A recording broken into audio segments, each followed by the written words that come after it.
싱가포르는 자연 환경이 주는 혜택이 거의 없는 나라로 알려져 있습니다. 넓은 토지도 없고 지하 자원도 전혀 없으며 산이나 강도 특별한 강점을 가지지 못한 작은 섬일 뿐입니다. 그런데 오늘날 이 작은 나라는 세계에서 가장 부유한 국가들 사이에 당당하게 이름을 올리고 있습니다. 불과 60년 전만 해도 가난과 혼란 속에 있던 한 도시가 어떻게 단기간에 세계적인 고소득 국가로 변모했는지, 그 과정은 전 세계 경제학자들이 지금도 연구하는 주제입니다. 이 변화의 시작은 싱가포르가 처한 극도로 취약한 초기 환경을 이해하는 데서부터 시작됩니다. 1965년 독립 당시 싱가포르는 도시 전체가 판자촌으로 뒤덮여 있었고, 기본적인 위생하수 인프라도 제대로 갖추어져 있지 않았으며, 실업률과 인종 갈등, 정치적 혼란이 일상적으로 발생하던 지역이었습니다. 말레이시아에서 사실상 거부당한 차에 독립을 맞이한 싱가포르는 국제사회에서 지지 기반도 거의 없었고 경제적으로도 대단히 불안정한 상태였습니다. 이런 상황이라면 대부분의 국가는 오랜 기간 혼란을 겪으며 침체의 길을 걷기 쉽지만 싱가포르는 전혀 다른 길을 선택합니다. 싱가포르가 이런 위기를 기회로 바꿀 수 있었던 핵심 인물은 리콴유 총리였습니다. 그는 법률가이자 전략가였고 국가의 기반은 자연자원이 아니라 신뢰라고 믿었습니다. 국가가 성장하려면 해외 기업이 투자하도록 만들어야 하고 투자가 이루어지려면 국가 체계에 대한 확고한 법적 제도적 신뢰가 필요했습니다.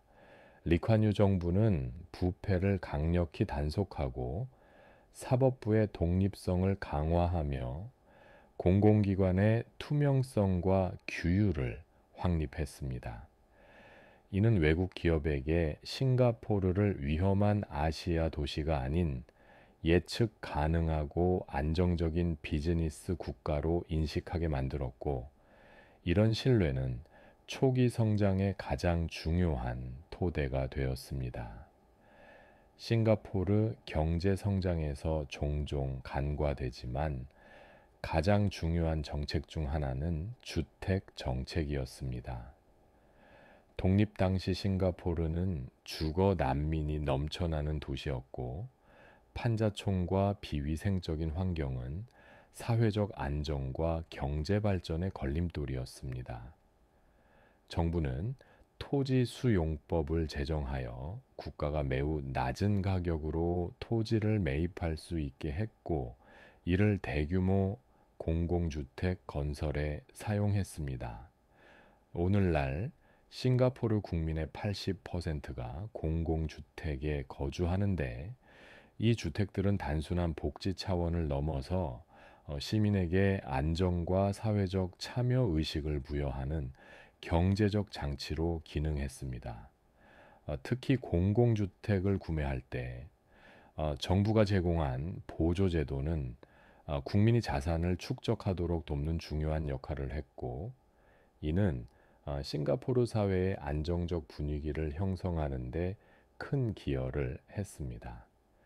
싱가포르의 가장 독특한 경제제도는 중앙적립기금 CPF이라고 불리는 강제저축 시스템입니다. 정부는 근로자 임금의 일정 비율을 반드시 저축하도록 의무화했고, 기업 또한 동일하게 기여하도록 했습니다. 이 제도는 초기에는 논란이 있었지만 시간이 흐르면서 싱가포르 경제 안정성과 국민 자산 형성에 결정적 역할을 했습니다. CPF 자금은 주택 구매, 의료비, 교육비, 노후 대비 등 실질적인 생활 기반을 마련하는 데 사용되었고, 정부는 이 기금을 안정적이고 수익성 높은 분야에 투자하여 높은 이자율을 제공했습니다.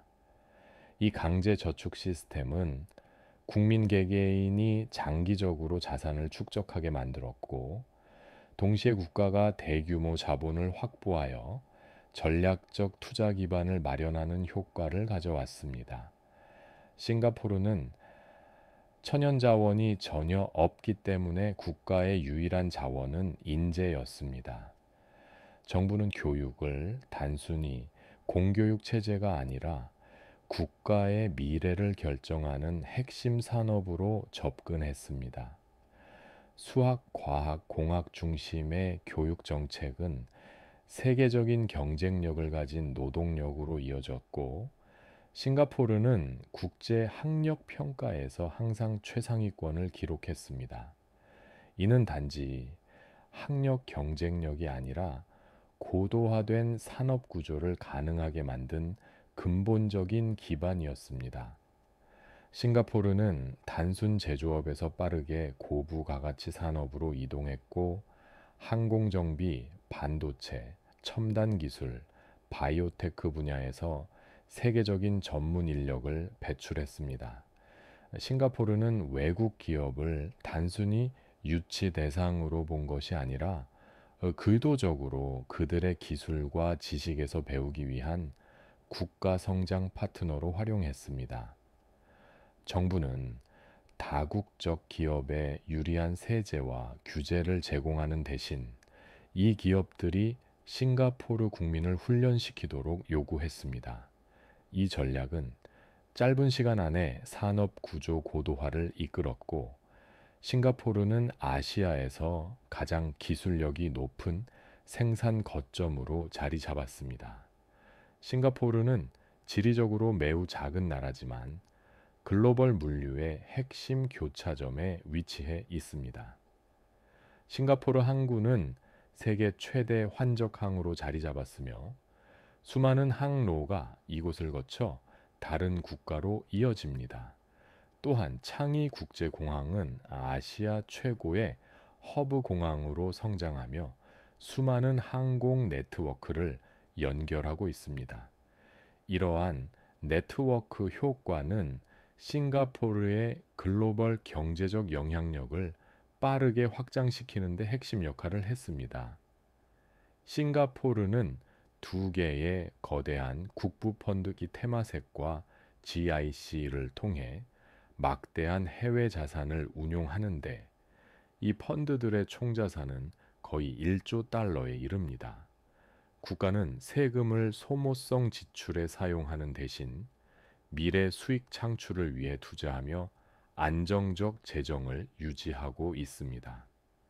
싱가포르는 세계에서 가장 높은 총부채율을 갖고 있지만, 이는 모두 투자 목적의 부채이기 때문에 실질적으로 순부채 0인 국가입니다.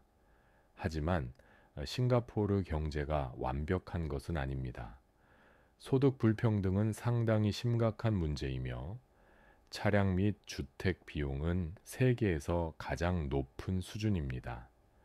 출산율 저하는 장기적으로 경제에 큰 부담이 되고 있고, 언론 자유 지수는 다른 선진국에 비해 매우 낮습니다. 또한 최근 생산성 성장은 기대에 미치지 못하며 일부 산업은 수익성이 감소하고 있습니다. 그럼에도 불구하고 싱가포르는 위기에 적응하고 기회를 만들어내는 능력에서 타의 추종을 불허합니다. 싱가포르의 역사는 국가부의 원천이 어디에 있는지에 대한 중요한 교훈을 줍니다. 국가는 자원으로 부유해지는 것이 아니라 사람에 대한 투자와 효율적인 제도 운영을 통해 부를 창출할 수 있습니다. 싱가포르는 자연 자원이 아니라 교육, 규율, 신뢰, 법치, 그리고 사회적 합의를 기반으로 번영을 이뤄냈습니다. 그들의 성공은 사람이 강해지면 나라가 강해진다는 단순하지만 강력한 원리를 증명합니다.